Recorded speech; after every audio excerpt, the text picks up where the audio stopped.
अस्सलाम वालेकुम, मेरा नाम है असद महमूद। जैसा कि आप सब जानते हैं, आज मैं आया हूँ एक आमों के बाग के अंदर और आज मैं आपको दिखाऊंगा कि आम किस तरह से बाग से तोड़े जाते हैं, किस तरह से उनको पैक किया जाता है, पैक करने के बाद किस तरह से उनको पाकिस्तान के दूर दराज इलाकों के अंदर भेजा जाता है और ख़ास तौर पे मंडियों में किस तरह से भेजा जाता है। तो हम वीडियो के स्टार्टअप की तरफ से आते हैं। जैसा कि आप यहाँ मेरे पीछे देख रहे हैं, ये सारा आमों का बाग है और इस टाइम आलमोस्ट इन्होंने सारा का सारा जो आम है वो उतार लिया। आप देख रहे हैं दरख्तों के ऊपर से आम वगैरह उतरना शुरू हो गया। इस टाइम सिंध की तरफ से जो जून से पहले आम आ रहा था वो सारा सिंध की तरफ से था। अब जो आम 10 जून के बाद आपको मिलेगा वो आपको सारा मिलेगा पंजाब का आम 10 जून के बाद, क्योंकि आज जो है तारीख़ 9 जून है, तो आज से कटाई वगैरह शुरू हो गई है। आम मोस्टली 2 to 3 डेज़ लेता है पकते हुए और उसके बाद पकने के बाद आम तैयार हो जाता है, उसके बाद फिर से भेजा जाता है। अब मैं आपको बताता हूँ कि किस तरह से आम को उतारने के बाद आम की किस तरह से छांटी होती है। इस पॉइंट के ऊपर आके आमों को अलग अलग किया जाता है, छोटे आमों को अलग, जो बड़े आम होते हैं अलग, जो मुख्तलिफ़ नस्लों के आम होते हैं उन सब को अलग अलग किया जाता है और उसके बाद उनको पेटियों में पैक किया जाता है। जैसा कि ये आपके सामने ये 2 बंदे जो हैं ये आमों को पैक कर रहे हैं और ये जो है ये अलग नस्ल का आम है और ये अलग नस्ल का आम है। उसके बाद अखबार लगाकर इन सारे आमों को इस तरह पैक किया जाएगा। इनके अंदर दवाई रखी जाएगी, दवाई वगैरह इसके बाद इनके अंदर दवाई रखी जाएगी। मोस्टली ये पोटास और इस तरह की चीज़ें हम लोग रखते हैं। उससे ये होता है कि आमों की पेटी जो होती है 2 से 3 दिन में तैयार हो जाती है। आमों की यहाँ से फिलिंग करने के बाद इनके ऊपर अखबार लगाया जाता है। अखबार लगाने के बाद इनको इस तरह से इकट्ठा कर दिया जाता है। फिर उसके बाद जो एक थर्ड बंदा होता है वो यहाँ पर बैठ के, जैसे कि अब आप देख रहे हैं ये भाई जो है फटियाँ वगैरह उठा रहे हैं। फटियाँ वगैरह उठाने के बाद ये अब मैं आपको दिखाता हूँ कि ये किस तरह से आम की मुकम्मल पैकिंग होगी। और ये हो रही है आम की पैकिंग। ये पहले फटियों को इस तरह रखेंगे, ये फटियाँ इन्होंने रख दी। उसके बाद फिर जो है ये कील की मदद से इन फटियों को ठोकना शुरू कर देंगे। ये देखें ये कितनी ज़्यादा मेहनत का काम है और इस दौरान इनकी उंगली भी के अंदर भी कील वगैरह लग सकता है। आज तक लगा है भाई आपकी उंगली में कोई कील वगैरह? नहीं लगा। असल में ये बहुत ज़्यादा महारत से काम करते हैं, तो इस वजह से जो है क्योंकि इनका पूरा दिन यही काम है।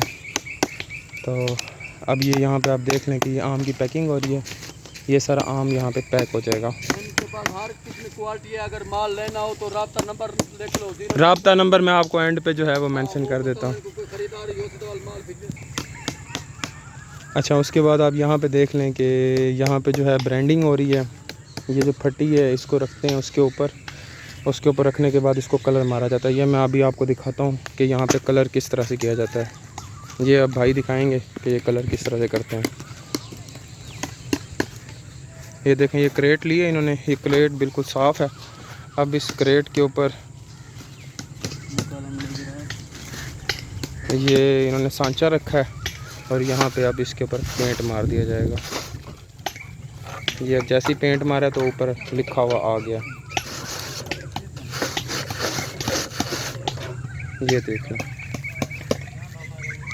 ये यहाँ पे बेसिकली इसकी ब्रांडिंग हो रही है। तो ये देखें ये सारे वैसे ही खाली पड़े हुए हैं। इसके बाद इन सब को इस तरह से इनके ऊपर नाम वगैरह लिख के इनकी इस तरह से जो है ब्रांडिंग कर दी जाएगी। ठीक हो गया। ब्रांडिंग के बाद नेक्स्ट स्टेप वही है कि ये आप मेरे सामने देख रहे होंगे कि खाली क्रेट के अंदर आम डाल रहे हैं। तो 2 बंदे यहाँ पे मौजूद हैं, खाली क्रेट के अंदर इन्होंने आम डाल दिए।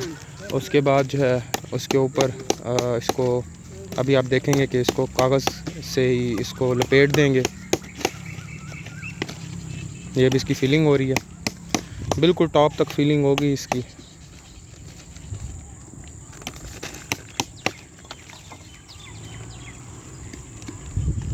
बिल्कुल मुंह तक इसको भर दिया जाता है। अब ये देखें ये अब इसको क्लोज़ करेंगे। ये अब क्लोज है। एक पेटी कितने किलो की है? 10 से 12 किलो की ये एक पेटी इसमें मौजूद है। ये पेटी फिल होगी और ये अब यहाँ चली जाएगी और ये भाई उसके ऊपर कील लगा देंगे।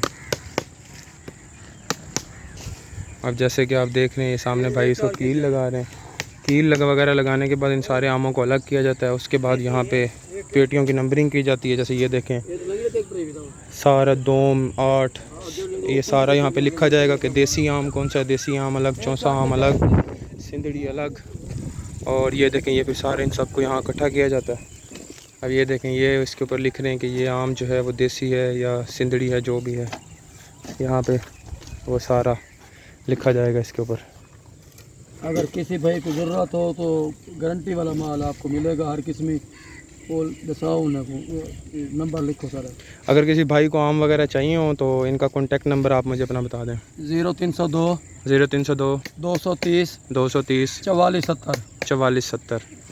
अच्छा, भाई चाहते थे कि गवर्नमेंट से कुछ गुजारिशात करना चाहते थे, आप गवर्नमेंट को क्या क्या कहना चाहेंगे? इस बार हमने सुना है आंधियाँ वगैरह बहुत ज़्यादा आई हैं, लोगों का बहुत ज़्यादा नुकसान हुआ है आमों वगैरह का, तो आप गवर्नमेंट से क्या अपील करना चाहेंगे? हम ये अपील करना चाहते हैं कि हमें जो है ना सब्सिडी दी जाए, बाग वाले जो व्यापारियों को है गवर्नमेंट जो सब्सिडी देती है मालकों को देती है, क्योंकि मालकों के पास तो कुछ भी नहीं होता, ना उनके पास ज़मीनें होती हैं ना बाग होते हैं, वो तो ठेकेदारों को दे देते हैं, नुकसान होता है ठेकेदारों का। हमारी हुकूमत से अपील है जो भी सब्सिडी दे वो मज़दूर को दे, वो जो मालिक है उनको ना दे। ये देखें, ये अब यहाँ पे सारे मज़दूर ही बैठे हुए हैं, तो ये भाई की एक रिक्वेस्ट थी गवर्नमेंट से। थैंक यू वेरी मच, अल्लाह हाफिज़।